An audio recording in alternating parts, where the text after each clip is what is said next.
જ્યારે નવું પશુ ખરીદી કરવામાં આવે ત્યારે કઈ કઈ બાબતોનું ધ્યાન રાખવું જોઈએ તે અંગે પશુ ચિકિત્સા અધિકારીએ માહિતી આપી।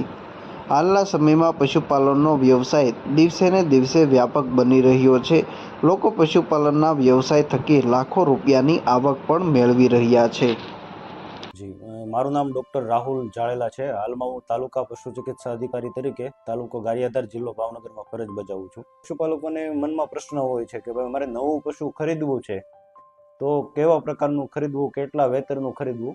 તો આ બાબતે દરેક પશુપાલકોએ ખાસ ધ્યાન રાખવું જોઈએ કે પશુ છે તે ચમકદાર ચામડીવાળું, સુવાળી ચામડીવાળું, ઉપરાંત બીજાથી ત્રીજા વેતરનું હોવું જોઈએ અને જે તેની દૂધની નસ છે તે વધારે પડતી ગૂંચળાયુક્ત અને વધારે પડતી ઉપસેલી હોવી જોઈએ। તો આવા પશુમાં સારું દૂધ ઉત્પાદન આવવાની શક્યતા રહે છે।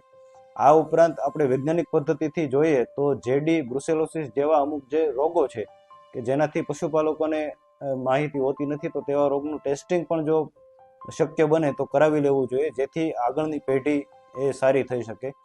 હાલ પશુપાલકો સારા નસલના પશુઓ રાખી તેનું દૂધ ઉત્પાદન સારું મેળવી લાખો રૂપિયાની કમાણી પણ મેળવી રહ્યા છે। પશુપાલકોને સારા નસલના પશુઓ હોવાનો ફાયદો પણ થતો હોય છે, પરંતુ જ્યારે નવા પશુની ખરીદી કરવામાં આવે ત્યારે કેટલીક બાબતોની કાળજી રાખવી જોઈએ, ધ્યાન રાખવું જોઈએ, જેથી કરીને તેમાંથી સારું દૂધ ઉત્પાદન મળી રહે અને ભવિષ્યમાં આ પશુની તેમાંથી સારી ઓલાદ પણ તૈયાર થઈ શકે।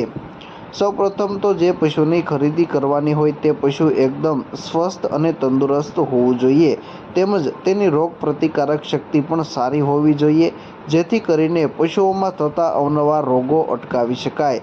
આ સિવાય પશુઓની ખરીદી કરતી સમયે તેની શારીરિક રચના અને તેની ચામડી પણ જોવી જોઈએ।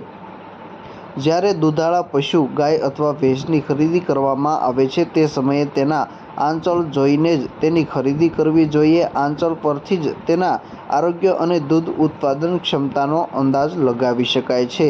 પશુ ચિકિત્સા અધિકારીના જણાવ્યા મુજબ પશુના આંચળમાં દૂધની નસ વધુ ગૂંચળાયુક્ત અને વાંકાચૂકા આકારની હોવી જોઈએ। આ પ્રકારના પશુઓનું દૂધ ઉત્પાદન પણ સારું હોય છે।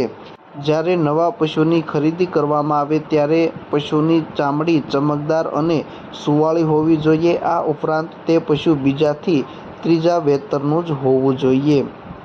આ ઉપરાંત વૈજ્ઞાનિક પદ્ધતિથી જોઈએ તો જેડી, બ્રુસેલોસિસ જેવા અમુક રોગો છે જેનાથી પશુપાલકોને માહિતી હોતી નથી, જેથી જો શક્ય બને તો આવા રોગોનું ટેસ્ટિંગ પણ કરાવવું જોઈએ અને ત્યારબાદ જ નવા પશુની ખરીદી કરવી જોઈએ, જેથી કરીને આગળની પેઢી સારી થઈ શકે।